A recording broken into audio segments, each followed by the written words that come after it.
या जगातील सर्वोत्तम आदर्श मातृत्व राष्ट्रमाता राजमाता महासाहेब जिजाऊ व या जगातील सर्वोत्तम पुत्र म्हणून ज्यांची ओळख होते ते शिवछत्रपती छत्रपती संभाजी महाराज। नाचो कीर्तनाच्या रंगी ज्ञानदीप लावू जगी हा 12व्या शतकात खऱ्या अर्थानं छत्रपती शिवाजी महाराजांना जो वैचारिक वारसा मिळाला तो या वारकरी संप्रदायापासूनच मिळाला असे वारकरी संप्रदायाचे रचयिते संत नामदेव महाराज। जे का रंजले गांजले त्यासी म्हणे जो आपुले तोची साधू ओळखावा देव तेथेची जाणावा या शब्दात समाजाचा माथा ठिकाणावर आणणारे राष्ट्रसंत जगद्गुरु तुकाराम महाराज। विद्येविना मती गेली मतीविना गती गेली गतीविना नीती गेली नीतीविना वित्त गेले वित्तविना शूद्र खचले या शब्दात खऱ्या अर्थानं शिक्षणाचं महत्त्व तुम्हापर्यंत पोहोचवण्यासाठी ज्यांनी अवरात्र कष्ट घेतले असे राष्ट्रपिता महात्मा ज्योतिराव फुले। मला चालण्याचा बोलण्याचा लिहिण्याचा धर्मचिकित्सेचा अधिकार देणारे तुम्हाला ऐकण्याचा प्रत्येक स्वातंत्र्य म्हणून जगण्याचा अधिकार देणारे भारतरत्न विश्वरत्न डॉक्टर बाबासाहेब आंबेडकर। क्रांतिज्योती सावित्रीबाई फुले असे म्हणतात की शिकलेली आई ही घरादाराला पुढे नेई। काय शिकलेली आई ही घरादाराला पुढे नेई। मी त्या पुढे जाऊन म्हणतो जे घर शिकलेलं असतं ते त्या गावाला पुढे नेतं, ते गाव त्या तालुक्याला, तो तालुका त्या जिल्ह्याला, तो जिल्हा त्या राज्याला आणि जे राज्य शिकलेलं असतं ते खऱ्या अर्थानं त्या देशाला पुढे नेण्याचं काम करीत असतं। आणि जो देश खऱ्या अर्थानं मुळात शिक्षणासाठी पुढे गेलेला असतो, जो देश शिक्षणात प्रगती करतो तोच देश खऱ्या अर्थानं महासत्ता होऊ शकतो। असा महासत्ता क्रांतिकारी बदल घडवून आणणाऱ्या या भारताच्या पहिल्या महिला मुख्याध्यापिका, या भारताच्या पहिल्या महिला शिक्षिका क्रांतिज्योती सावित्रीबाई फुले, स्वामी विवेकानंद, सुभाषचंद्र बोस, राष्ट्रसंत तुकडोजी महाराज, गाडगे बाबा या तमाम महापुरुषांच्या विचारांना आणि त्यांच्या कार्याला मी प्रथमतः वंदन करतो आणि खऱ्या अर्थानं मी माझ्या प्रबोधनाला सुरुवात करतो। आज या आसाने गावात वसुंधरा फाउंडेशन आयोजित जो कार्यक्रम सुरुवात झालेली आहे, खऱ्या अर्थानं अशा या ग्रामीण भागामध्ये छत्रपती शिवाजी महाराजांचा विचारांचा जागर करण्यासाठी असे प्रबोधनाचे विचारमंच जे रवींद्र पाटील सरांनी निर्माण केले, तर याच्यावरून एक गोष्ट लक्षात येते की येणाऱ्या काळात निश्चितच एक छत्रपती शिवाजी महाराजांचा वैचारिक वारसा असलेलं गाव निर्माण होऊ शकतं। कारण विचारांची श्रीमंती खूप महत्त्वाची आहे। असे म्हणतात की जगाला प्रेमानं जिंकता येते, पण त्या प्रेमानं जिंकत असताना आपल्याला वैचारिक वारसा महत्त्वपूर्ण असतो। मग तो वैचारिक वारसा हक्क लाभवण्यासाठी आणि निर्माण करण्यासाठी असे विचार मंच निर्माण करावे लागतात आणि तो विचार मंच या आसाने गावात तयार झालेला आहे। आणि मी प्रथमतः आभार मानू शकतो त्यांचे की ज्यांनी हा कार्यक्रम लाईव्ह दाखवण्याचं काम केलेले असे भैयाभाऊ, ज्यांची प्रचिती अख्ख्या भारताला आलेली आहे, ज्यांची लोकप्रियता अख्ख्या भारतभर गेलेली आहे, म्हणून मी त्यांचे व्यक्तिगत या ठिकाणी आभार मानतो आणि खऱ्या अर्थानं माझ्या प्रबोधनाला मी सुरुवात करतो। जवा ओ नहीं होते हैं, जवा ओ नहीं होते हैं जो हवाओं के साथ बह जाते हैं, जवा ओ नहीं होते हैं जो हवाओं के साथ बह जाते हैं, जवा ओ होते हैं जो हवाओं का भी रुख बदल देते हैं। तरुण त्याला म्हणत नाही जो प्रवाहाच्या दिशेनं पोहतो, तरुण त्याला म्हणतात जो प्रवाहाच्या विरुद्ध दिशेनं पोहण्याचं काम करत असतो। सरांनी मागाशी सांगितलं की छत्रपती शिवाजी महाराजांचा जे कार्य होते, शिवरायांचे जे कार्य होते ते हिंदू धर्मासाठी होते। शिवाजी महाराजांनी जे काम केले ते हिंदू धर्मासाठी केले, निश्चित केले। त्यांना स्वतःच्या धर्माचा निश्चित गर्व होता, परंतु दुसऱ्याच्या धर्माचा त्यांनी कधीच अनादर नाही केला। ही गोष्ट आम्ही समजून घेतलं पाहिजे। शिवाजी महाराजांना एका चौकटीत बंदिस्त करणं म्हणजे छत्रपती शिवाजी महाराजांच्या विचारांचं खंडन करणं होय। ते छत्रपती शिवाजी महाराज जगाच्या पलीकडे जाऊन पोहोचलेले आहेत, म्हणून ते प्रत्येक धर्मासाठी पूजनीय होते, आदरणीय होते. ही गोष्ट आम्ही प्रथमतः लक्षात घेतली पाहिजे.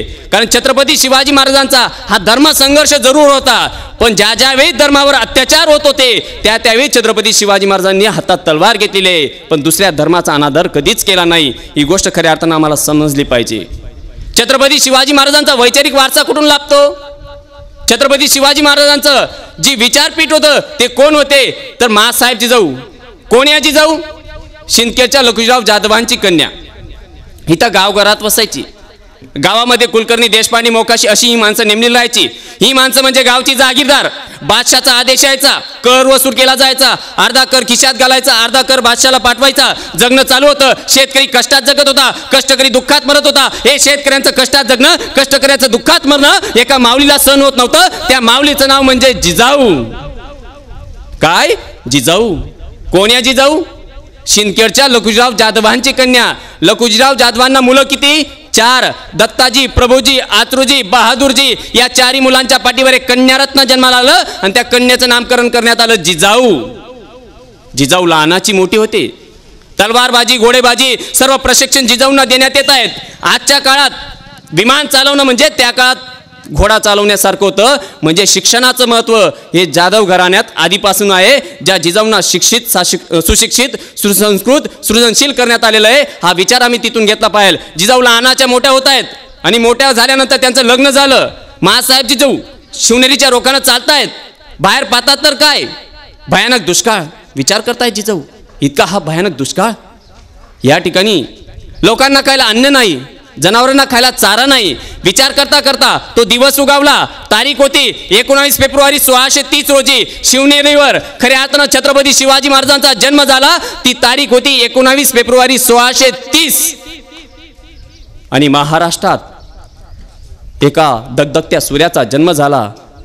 आणि पाहता पाहता शिवबा 5 वर्षाचे झाले आणि मावळ्यांच्या पोरामध्ये जाऊ लागले, खेळू लागले, रमू लागले. आणि त्या ठिकाणी सुरू झाला लुटुपुटूचा साम्राज्याचा लपंडाव.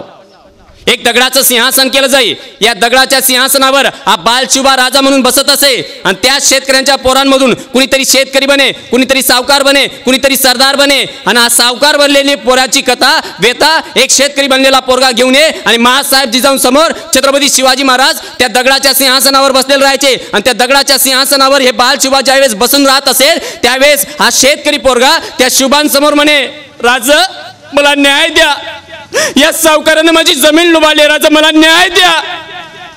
अन्याय करायचे शिवबा आणि बघत राहायचे जिजाऊ. अरे माझ्या पोरा, तुला व्हायचंय ना तर ते हेच तुझं नाव शिवाजी ठेवण्यात आलंय. ते एवढ्याकरिताच शी म्हणजे शिकण्यासाठी, वा म्हणजे वागण्यासाठी, जी म्हणजे जीवनात आचरण्यात आणण्यासाठी. इथल्या तरुणांनी जो मंत्र आचरणात आणावा तो म्हणजे माझा पुत्र असावा, तो म्हणजे शिवाजी, तो म्हणजे शिवाजी. पाहता पाहता या 5 वर्षाच्या पोराला माँसाहेब जिजाऊ पुण्यात घेऊन आल्यात. पुण्यातच का, पुणे, इंदापूर, चाकण ही शिवाजी महाराजांच्या वडिलांची जहागिरी होती. या जहागिरीवर नजर फिरली. मुराद जगदेव पंडितानं तलवारीच्या पात्यावर थैमान घातलं होतं. एक पहार होती, एक जमीन, एक पहार तुटकी चप्पल अडकवली. धर्मशास्त्राचा दाखला देऊन सांगितलं, येथे वस्ती करेल त्याचा निर्वंश होईल. आणि आपल्या आईचा पदर घेऊन चालणाऱ्या पोराच्या तोंडात तलवारीचं पातळ घातलं गेलं आणि या पोराचं प्रेत बालाच्या टोकला मिरवण्यात आलं. या मुराद जगदेव पंडितांना पुण्यामध्ये सर्व थैमान घातलं होतं. त्याच पुण्यावरून माँसाहेब जिजाऊ म्हणतात शिवबांना, शिवबा उचलून फेका ती पार, उचलून फेका ती अंधश्रद्धा, उचलून फेका ती अंधश्रद्धा. शिवबा गेले, उचलून फेकली ती पहार, उचलून फेकली ती अंधश्रद्धा. आणि ज्या पुण्यावरून या मुराद जगदेव पंडितानं गाढवाचा नांगर चालवला होता त्याच पुण्यावरून माँसाहेब जिजाऊंनी सोन्याचा नांगर चालवला. पुन्हा पुन्हा बहरलं. केदार बेस, मावळ बेस हे पुण्याच्या 3 वेशी बहरला. आणि एक एक एक एक एक एक एक एक माणूस शिवाजी महाराज गोळा करतायत. आणि खऱ्या अर्थानं स्वराज्य समर्धित होत गेलं. छत्रपती शिवाजी महाराजांनी त्यांच्या आयुष्यात फक्त एकच काम केलं, माणूस जोडला, देश आपोआप जुळत गेला. स्वराज्य समर्धित होण्यासाठी आधी माणूस जोडला. पाहतात तर काय स्वराज्य जुळत गेले. या ठिकाणी मला खंत अशी आहे, खंत म्हणता येणार नाही. गावाची परिस्थिती, गावाचा एकूण पार्श्वभूमी पाहिल्यावर जिजाऊंची संख्या निश्चित कमी असण्याचा भाग नाही. पण जिजाऊ अशा कार्यक्रमाला आल्याच पाहिजेत, कारण प्रबोधनाचे विचार मंच खऱ्या अर्थानं छत्रपती शिवाजी महाराजांना कोणी घडवलं? महासाहेब जिजाऊंनी, हे प्रत्येकाला माहित आहे. परंतु महासाहेब जिजाऊंनी घडवत असताना त्या ठिकाणी आपण एक गोष्ट विसरतो. ती गोष्ट अशी की 16 वर्षाच्या आपल्या मुलाला एक बाप एक राजमुद्रा बनवून देतात. प्रतिपदे चंद्रलेखे वा वर्धे विष्णू विश्ववंदिता शहा सुनो शिवशेषा मुद्रा भद्राय राजते. शुभा प्रतिपदेच्या चंद्राच्या कलेप्रमाणे वाढत जाणारी संपूर्ण विश्वाला वंदनीय असणारी शहाजी पुत्र शिवबा यांची राजमुद्रा स्वराज्यात समर्पित करतो. म्हणजे आपला मुलगा कसा असावा याचा दूरदृष्टीचा जो कोण होता, दूरदृष्टी कोण जो होता तो खऱ्या अर्थाने शहाजी राजांनी अवलंबला होता, कृतीत उतरवला होता. मग आजचे शहाजी राजे काय करतायत? आजच्या जिजाऊ काय करतात? तर आजच्या जिजाऊ काय करत आहात माहितीये? संध्याकाळ झाली की तुझ्या इश्काचा नादच खुळा, जीव झाला येडा पिसा, सात निभाना सातिया. म्हणजे टीव्ही सिरियल्स, टीव्ही मालिकांमध्ये स्वतःला इतकं गुंतवून घेतलेलं आहे की आपल्या बाळ शोभाकडे पाहायला सुद्धा त्यांना वेळ नाही. सात निभाना सातिया काय असेल बरं? त्या सात निभाना सातियामध्ये एक एक साथीदार, तीन तीन साथीदार चेंज करत असतो. कसा म्हणायचा याला सात निभाना सातिया? कसा म्हणायचा पवित्र रिश्ता? एक एक बायको तीन तीन नवरे करते, एक एक नवरा तीन तीन बायका करतो. कसा म्हणायचा पवित्र रिश्ता? अरे सात निभाना सातिया. या मातीत 350 वर्षापूर्वी एक सात निभाना सातिया झाला. कसा असेल तो सात निभाना सातिया? ज्यावेळेस येथून 350 वर्षापूर्वी ज्यावेळेस छत्रपती शिवाजी महाराजांच्या स्वराज्यात एक मर्द मावळा होता, एक शिलेदार होता. त्यांच्या घरी लग्न मंगल प्रसंग होता आणि त्या मंगल प्रसंगाचं अवतन देण्यासाठी छत्रपती शिवाजी महाराजांजवळ जातात. राज रायबाचं लग्न हे जे की या की. शिवराय म्हणतात तानाजी माफ करा पण मी लग्नाला येऊ नाही शकत. राज का?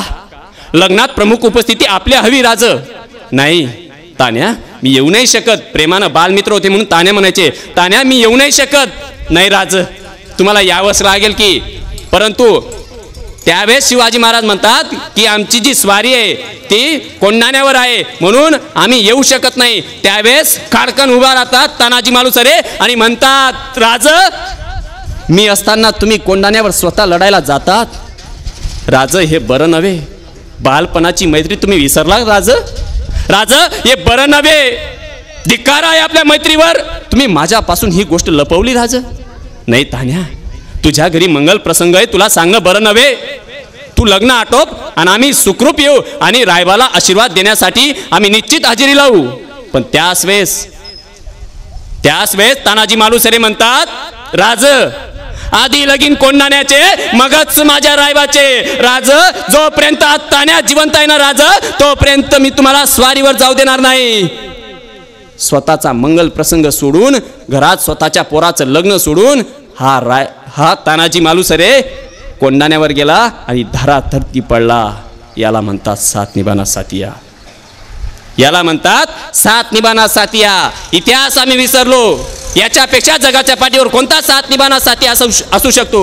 अरे आमच्या घरात छोटासा कार्यक्रम जरी राहिला तरी आम्ही दुसऱ्याला वेळ देऊ शकत नाही. इथं मृत्यूशी झुंज देऊन मृत्यूशी कंटाळी मारायला गेलेले मर्द मावळे. मग तेव्हा कुठेतरी प्रश्न येतो तो काळ जिथं माणसं जगण्यासाठी स्पर्धा करतात, माणसं जगण्यासाठी जगत असतात, तो एकमेव काळ असा होता की माणसं मरण्यासाठी स्पर्धा करत होतात. त्या काळाला शिवकाळ असे म्हणतात. त्याला सात निभाना सातिया ते तिथून मिळतं. मग एक संस्कारांचे बाळकडू आम्हाला घरातून मिळाले पाहिजे पण ते मिळत नाही. आमची जिजाऊ आमची घरातली आई जर लेकराला म्हणत असेल बाबा इकडं जाऊ नको, त्या ठिकाणी जाऊ नको, मातीत जाऊ नको, पाण्यात जाऊ नको, पोहायला जाऊ नको, खेळू नको, अरे कसा गळेल शिवराय? कसा गळेल? विचार करा ना मित्रांनो. मी तुम्हाला प्रथमतः एक गोष्ट सांगू इच्छितो. शिवचरित्रकार हे जरी माझं नाव इथं लावलेलं असावं पण शिवचरित्र वाचणं आणि कृतीत उतरवणं यातलाही मोठा फरक आहे.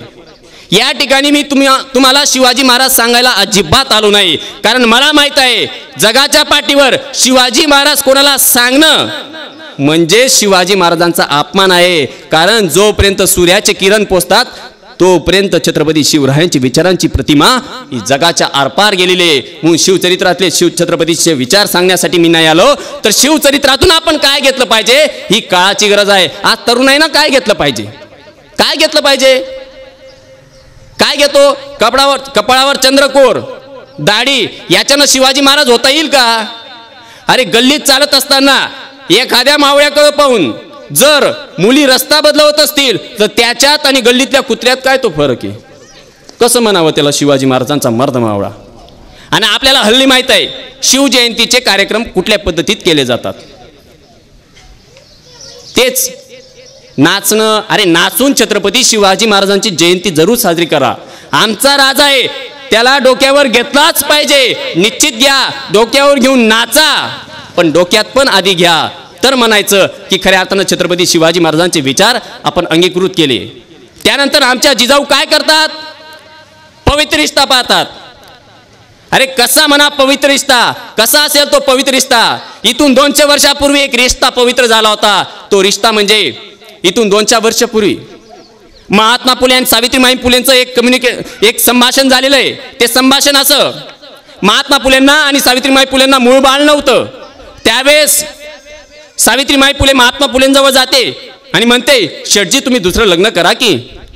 का साऊ? का म्हणून मी दुसरं लग्न करावं? शेठजी आपल्याला मूळ बाळ होत नाही ना, म्हणून तुम्ही दुसरं लग्न करा. अगं साऊ दोष तुझ्यात की माझ्यात? साऊ दोष तुझ्यात की माझ्यात हे तुला माहित नाही, तसं मला माहित नाही. समजा तू गृहीत धरून घेतलं दोष तुझ्यात आहे म्हणून तू सांगते की शेठजी तुम्ही दुसरं लग्न करा. समजा दोष माझ्यात आला तर? समजा दोष माझ्यात असला तर?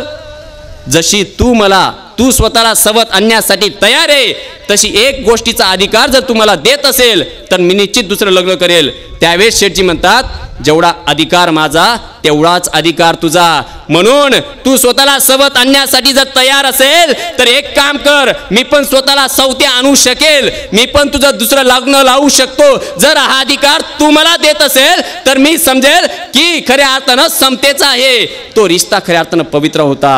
आणि आजचा रिश्ता पवित्र का? ते विश्वासाचं नातं होतं, ते पावित्र्याचं नातं होतं. तो रिश्ता खऱ्या अर्थानं पवित्र होता, जो रिश्ता इथून खऱ्या अर्थानं 200 वर्षापूर्वी घडून गेला.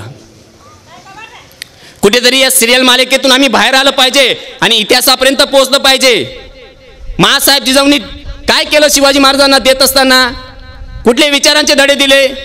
रामाच्या गोष्टी सांगितल्या, कृष्णाच्या गोष्टी सांगितल्या. जशी गीता सांगितली तशी कुराण सुद्धा सांगितली, बायबल सुद्धा सांगितलं. प्रत्येक धर्माचा त्यांना अभ्यास दिला. तेव्हा कुठं छत्रपती शिवाजी महाराज जगाच्या पाठीवरचं वेगळं व्यक्तित्व आणि व्यक्तिमत्व तयार करू शकले स्वतःला. मग या जिजाऊंनी त्या काळात काय केलं?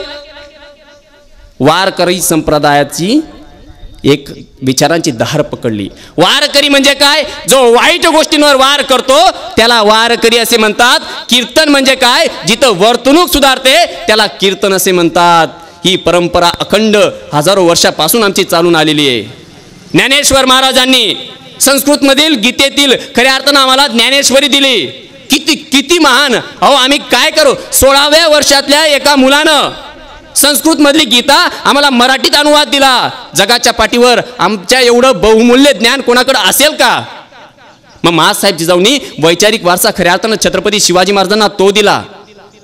ज्यावेळेस शिवाजी महाराज हे तुकाराम महाराजांच्या कीर्तनांना बसत असे त्यावेळेस तुकाराम महाराज कीर्तनाचा अभंग घेतात. शिव तुझे नाव ठेविले पवित्र, विश्वाचे की सूत्र. शिवबा तुमचं नाव एवढं पवित्र आहे, तुम्ही उद्याचे छत्रपती होणार आहेत. हे जणू काही बाकीत तुकाराम महाराजांनी छत्रपती शिवाजी महाराज लहान असताना दिलेलं होतं.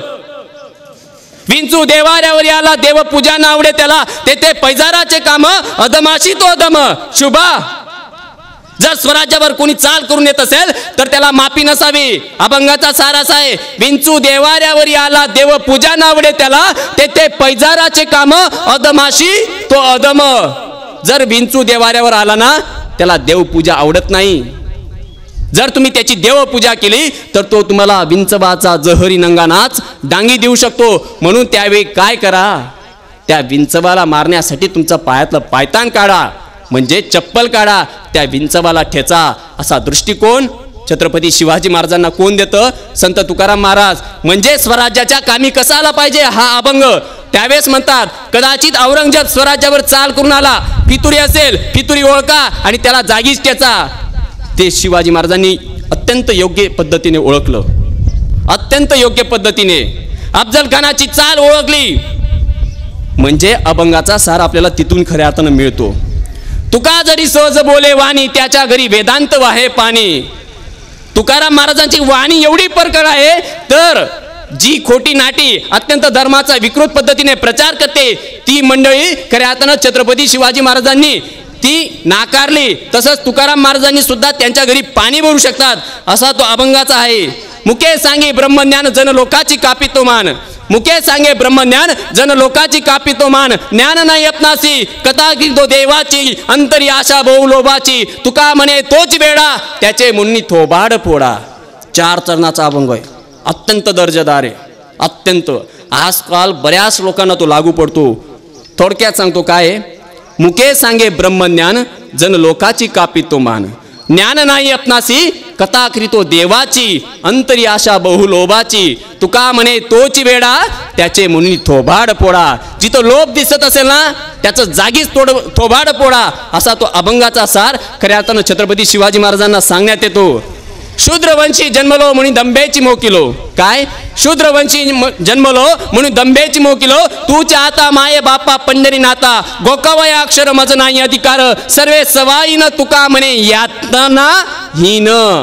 म्हणजे 3 चरणातला 4 चरणातल्या अभंगातील खऱ्या अर्थानं तुकाराम महाराज म्हणतात की शूद्रवंश जन्म घेतला म्हणून दंभेची मोकिलो. तूचे आता माये बापा पंढरीनाथा गोकावाया अक्षर मज नाही अधिकार. सर्वे सवाहीन तुका म्हणे यातना हीन. मला लिहिण्या वाचण्याचा धर्म चिकित्सेचा अधिकार इथे व्यवस्थेने नाकारलेला आहे. जो वारकरी संप्रदायानं प्रत्येकाला दिला आहे मग तो अधिकार माझ्यापासून का नाकारला जातो बरं. म्हणून शिक्षणाचं महत्त्व तुकाराम महाराजांनी वेळीच ओळखलं आणि खऱ्या अर्थानं जनजागृती त्या काळात केलेली होती. मग याची जनजागृती 200 वर्षानंतर आपल्याला कुठं मिळते. विद्येविना मती गेली मती विना नीती गेली नीती विना गती गेली गती विना वित्त गेले आणि वित्त विना शूद्र कचले. हे सगळे अनर्थ एका अविद्येने घडून आणलेले आहेत. हे बिलकुल सारखी बाजू खऱ्या अर्थानं आपल्याला येऊन मिळते.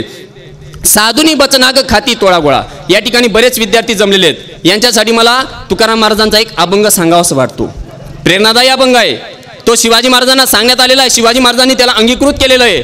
साधुनी बचनाग खाती तोळा गोळा आणि का ते देखुने न डोळा. साधुनी भुजुंग धरतील हाती आणि का ती देखुन्या कापती. असाध्याशी साध्य करीत सायास कारण अभ्यास तुका म्हणे.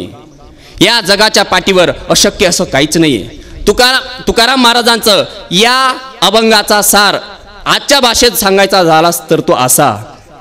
नन्ही चिटी जब दाना लेकर चलती है चढ़ती दीवारों पर सोभार फिसलती है.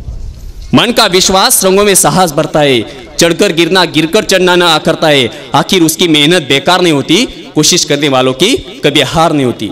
असफलता एक चुनौती है उसे स्वीकार करो. क्या कम रह गया देखो और सुधार करो.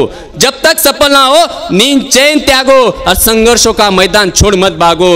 कुछ किए बिना ही जय जयकार नहीं होती. कोशिश करने वालों की कभी हार नहीं होती. डुबकिया सिंधु में गोताखोर लगाता है जा जाकर खाली हाथ लौट कर आता है. मिलने न सहज मोती गहरे पानी में बढ़ता हुआ उत्साह उसी हैरानी में. मुट्ठी उसकी हर बार खाली नहीं होती. कोशिश करने वालों की कभी हार नहीं होती. लहरों से डरकर नौका पार नहीं होती. कोशिश करने वालों की कभी हार नाही होती. अत्यंत म्हणजे तुम्ही मेहनती असला पाहिजे कष्टाळू असला पाहिजे. त्यासाठी छत्रपती संभाजी महाराजांनी बुधभूषणामध्ये याचाच सार त्या ठिकाणी मिळतो. बुधभूषणामधून छत्रपती संभाजी महाराज वय वर्ष 14 असताना म्हणतात औद्योगिक पुरुषम सिंहम पौती लक्ष्मण दैवम प्रधानमितिका पुरुषा वदंती. औद्योगिक पुरुषम सिंहम पौती लक्ष्मण दैवम प्रधानमितिका पुरुषा वदंती. दैव विवाह कुरुपोर्ष आत्मशक्ती यत्न कृते यदिन सिद्धेती कोत्र दोषम.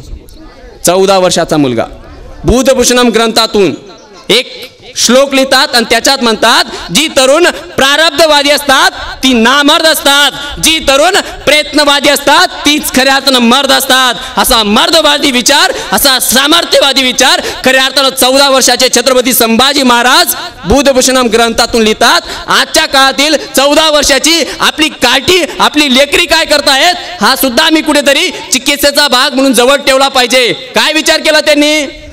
औतिकम पुरुषम सिंहम पौती लक्ष्मण दैवम प्रधानमितिका पुरुषा वदंती. दैव विवाह कुरुपोर्ष आत्मशक्ती यत्न कृत्य यदिन सिद्धेती कोत्र दोषम. अरे बोलायला माझं काय जातंय आणि पाठ करायला माझी किती परिश्रम असतील. 14 वर्षाच्या लेकरानं काय लिहून ठेवलेलं आहे किती मोठी संस्कृतीची परंपरा आपल्याला लाभलेली आहे.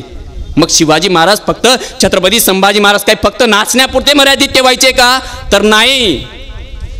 त्यांचा विचार हा जनसामान्य माणसापर्यंत पोहोचला पाहिजे आणि ते कृतीत उतरवले पाहिजे. तुकाराम महाराजांचा अत्यंत चांगल्या पद्धतीने विचार त्यांनी अंगीकृत केलेला आहे. ती त्रिभुवनी आम्ही वैभवाचे धनी, आताला गाव डाव आमचा माय बाप देव, काय त्रिभुवनी बळ अंगी अमुच्या सकळ, तुका म्हणे सत्ता अवघी अमुचेचा आता. काय म्हणतात तुकाराम महाराज? ज्यावेळेस खऱ्या तर शिवाजी महाराजांनी इथल्या रयत कल्याणकारी स्वराज्य निर्माण केलं, इथलं महिलांचं कल्याणकारी स्वराज्य निर्माण केलं, त्यावेळेस तुकाराम महाराजांना वाटू लागलं की छत्रपती शिवाजी महाराजांनी जी हातात तलवार घेतली ती अत्यंत योग्य पद्धतीने घेतलेली आहे. म्हणून तुकाराम महाराज म्हणतात ती त्रिभुवनी आम्ही वैभवाचे धनी, आताला गाव डाव आमचा माय बाप देव, काय त्रिभुवनी बळ अंगी अमुच्या सकळ. या तिन्ही जगामध्ये सर्वश्रेष्ठ आमचं स्वराज्य आहे. या शब्दात गुणगौरव तुकाराम महाराज छत्रपती शिवाजी महाराजांच्या स्वराज्याचा करतात. तो का म्हणून करतात तर त्याचा एक दृष्टांत सांगतो. इथून 350 वर्षापूर्वी रांजेगावच्या वतनदार पाटलाने एका गरीब शेतकऱ्याच्या तरणा ताट्या पोरीला भर दिवसा सर्वांसमक्ष उचलून नेली. इथून 350 वर्षापूर्वी रांजेगावच्या वतनदार पाटलानं एका गरीब शेतकऱ्याच्या तरणा ताट्या पोरीला भर दिवसा सर्वांसमक्ष उचलून नेली आणि भोगली. माती झालेल्या जिन्यापेक्षा मरण बरं म्हणून पोरीनं जीव दिला. सारा गाव हळला पण गाव मात्र मुकाच राहिला. अरे हे रांजाचा वतनदार पाटील येतो आणि एका गरीब शेतकऱ्याच्या तरणा ताट्या पोरीला भर दिवसा सर्वांसमक्ष उचलून नेतो, तिच्यावर अत्याचार करतो, तिला भोगतो, तरी गावातलं कोणीच जवळ येत नाही. तो बाप आपल्या त्या पोरीकडे पाहून डसा डसा रडतो. ज्या पोरीला लहानाचं मोठं केलं ती पोरगी मरून पडून होती आणि तो बाप त्या पोरीकडे पाहतो आणि म्हणतो, ए पोरी उठ ना, ये पाय तुझा बाप आलाय ना, पोरी उठ ना, तुझा बाल आहे, एकदा तरी या तुझ्या बाकडे भरल्या डोळ्यानं पाय ना पोरी. पण बोलून काही उपयोग नव्हता, कारण जीव गेला होता. सारा गाव हळला होता आणि तो बाप म्हणतो, या नळानं पांगळा झालेल्या समाजात काय म्हणून जन्म दिला रे देवा तू मला? ए परमेश्वरा, या नळानं पांगळा झालेल्या समाजात काय म्हणून जन्म दिला रे देवा तू? का माझ्या मुलीवर अत्याचार होतात? आज माझी मुलगी गेली, उद्या कुणाची जाईल? इतका हा समाज लंगडानं पांगळा झालेला आहे. आणि त्या मेल्या पोरीला उचललं कारण त्याला माहित होतं या अख्ख्या महाराष्ट्रात, अख्ख्या दख्खनमध्ये त्याला एकच आशेचा किरण दिसत होता, तो फक्त राष्ट्रमाता राजमाता माँसाहेब जिजाऊंचा वाडा. आणि माँसाहेब जिजाऊंच्या वाड्यात गेला आणि माँसाहेब जिजाऊंना विचारू लागला, माँसाहेब मला न्याय द्या माँसाहेब, त्या रांजेगावच्या वतनदार पाटलानं माझ्या मुलीला भर दिवसा उचलली, माँसाहेब मला न्याय द्या, त्यानं तिच्यावर अत्याचार केले, माँसाहेब मला न्याय द्या. माँसाहेबांच्या डोळ्यात अश्रू आले. माँसाहेब जिजाऊंनी शुभांना बोलावणं केलं. शुभांचं वय वर्ष फक्त 16. काय करेल हा 16 वर्षाचा बालक? ज्यावेळेस शिवाजी महाराजांसमोर ते मेलेलं प्रेत पडून होतं त्यावेळेस शिवाजी महाराज म्हणतात आणि सगळ्या घटनेचा तपशील घेतात आणि सैनिकांना आदेश देतात, जा जा त्या रांजेगावच्या वतनदार पाटलाला घेऊन यात. सैनिकांना आदेश दिले, जा त्या रांजेगावच्या वतनदार पाटलाला घेऊन यात. सैनिक गेले, रांजेगावच्या वतनदार पाटलाला घेऊन आलेत. शोभा म्हणतात, अरे रांजाच्या वतनदार पाटला, अरे रांजाच्या वतनदार पाटला, स्त्री म्हणजे मराठा बहुजनांच्या मंदिरातली देवता रे, तिच्या पदराला हात लावण्याची गै कसली? याला गावच्या चावडीवर न्या, याचे दोन्ही हात कोपरापासून चाटा, याची संपूर्ण संपत्ती जप्त करावी, त्यातील अर्धी संपत्ती ही अन्यायग्रस्ती मुलीच्या बापाला द्यावी आणि हा न्याय निवाडा साऱ्या राज्यात जाहीर करावा. ज्यावेळेस हा न्याय निवाडा त्या मुलीच्या बापानं ऐकला, त्याला न्याय मिळालेला होता, क्षणिक न्याय मिळालेला होता. त्यावेळेस मुलीचा बाप गैवरून म्हणतो, ये पोरी उठ ना, यो पाय माझ्या राजानं काय तो न्याव केलाय पोरी उठ ना. ए पोरी उठ उठ. यो पाय माझ्या राजानं काय तो न्याव केलाय पोरी उठ ना. उठ पोरी उठ. यो पाय तुझा बा तुझ्या पुढे मोठी अपेक्षा करून उभा आहे पोरी उठ ना. यो पाय माझ्या राजानं काय तो न्याव केलेला आहे. त्या ठिकाणी त्याला न्याय मिळालेला होता, पण जवळची पोरगी त्यानं लांब केलेली होती. असा तो काळ, ज्या काळात छत्रपती शिवाजी महाराजांच्या हातात खऱ्या अर्थानं तलवार दिली ना मित्रांनो. माँसाहेब जिजाऊंनी काय सांगितलं होतं माहिती आहे? शिवबा, हातात त्या तलवारीनं काय करायचं आहे माहिती आहे तुम्हाला? तुम्हाला तुमच्या आया माता भगिनींची रक्षण करायचं हे शिवबा. ज्या वेळेस इथला शेतकरी एका पिकाला लहानाचं मोठं करतो आणि मोगली सैन्य येतं आणि त्या पिकाची नासधूस करतो, त्यावेळेस खऱ्या अर्थानं तुम्हाला हातात तलवार घ्यायची आहे शिवबा. ती तलवार घेण्याचा तो काळ होता, शिवबांचा तो काळ होता. तो काळ होता कशासाठी होता तो कुठेतरी आम्ही समजून घेतला पाहिजे. आज आम्ही खुशाल म्हणतो, हातात तलवार घेऊन शिवाजी महाराजांसमोर येतो, फोटो घेतो. अरे कधीतरी पेन घेऊन या, कारण तो काळ तलवारीचा होता म्हणून तलवार गरजेची होती. आज काळ तलवारीचा नाही म्हणून हातात तलवार घेऊन उपयोग नाही. आज जर तलवारीचा काळ असता तर पोलीस स्टेशनने तुम्हाला परवाना दिला असता. काय सांगितलं असतं? शिवजयंती साजरी होते ना तुमच्या गावात, घ्या की सगळे तलवार, व्हा की पुढं, काढा की फोटो. तर नाही, आम्ही संविधानाचे उपासक आहोत, संविधानाला प्रमाणबद्ध मानलं पाहिजे. कारण डॉक्टर बाबासाहेब आंबेडकरांच्या संविधानाच्या कलमाच्या माध्यमातून छत्रपती शिवाजी महाराजांचं न्यायप्रनिष्ठ स्वराज्य आम्हाला तिथून मिळतं. कारण बाबासाहेब आंबेडकरांचं शेवटचं स्टेटमेंट आहे. बाबासाहेब आंबेडकर म्हणतात, मला संविधान लिहिणं सोपं गेलं कारण माझ्या डोळ्यासमोर छत्रपती शिवाजी महाराजांचं न्यायप्रनिष्ठ स्वराज्य होतं, म्हणून मी स्वराज्य लिहू शकलो, मी संविधान लिहू शकलो. हे समजून घेतलं पाहिजे.